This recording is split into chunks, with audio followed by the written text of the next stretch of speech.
η κομματική τοποθέτηση των εξής κομμάτων να το καταψηφίσουν ήταν, θα αναφέρω με βάση την εκλογική τους δύναμη, το ΚΚΕ, η ελληνική λύση του Βελόπουλου, οι Σπαρτιάτες και η Νίκη. Αυτά τα κόμματα είχαν πει ότι θα το καταψηφίσουν, διότι για λόγους αρχής και άλλους λόγους είναι αντίθετοι, και το καταψήφισαν, και μπράβο τους. Μπράβο τους σε αυτούς που το καταψήφισαν.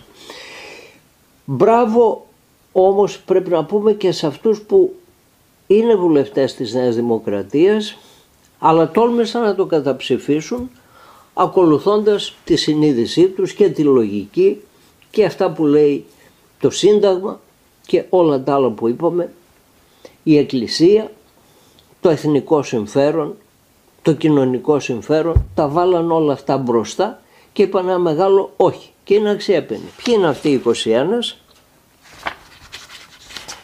Χαράλαμπος Αθανασίου, Φωτεινή Αραμπατζή, Βασίλης Γιώγιακας, Στέφανος Γκίκας, Κώστας Γκιουλέκας, Θανάσης Δαβάκης, Αναστάσιος Δημοσχάκης, Κώστας Καραγκούνης, Άννα Καραμανλή, Θεόδωρος Καράογλου, ο οποίος όμως από ό,τι είδα από τη μια μεριά καταψήφισε, αλλά από την άλλη μεριά έκανε μια δήλωση ότι ακολουθεί το Μητσοτάκη κλπ.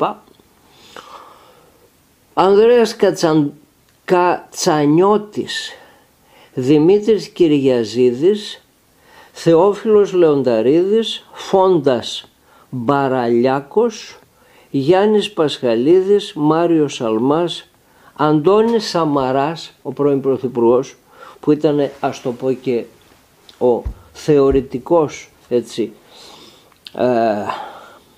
υπερασπιστής της καταψήφισης του επέσχυντου εκτρωματικού νομοσχεδίου και πραγματικά με αυτά που είπε στη Βουλή αποδόμησε πλήρως όλα τα εντός εισαγωγικών επιχειρήματα Μητσοτάκη. Επίσης Ευρυπίδης Τηλιανίδης, Μάξιμος Χαρακόπουλος, Μίλτος Χρυσομάλης και Γεώργιος Καρασμάνης, ο οποίος ψήφισε όχι και από λάθος το γράψαν ότι ψήφισε ναι. Είναι και αυτός λοιπόν μέσα στα όχι.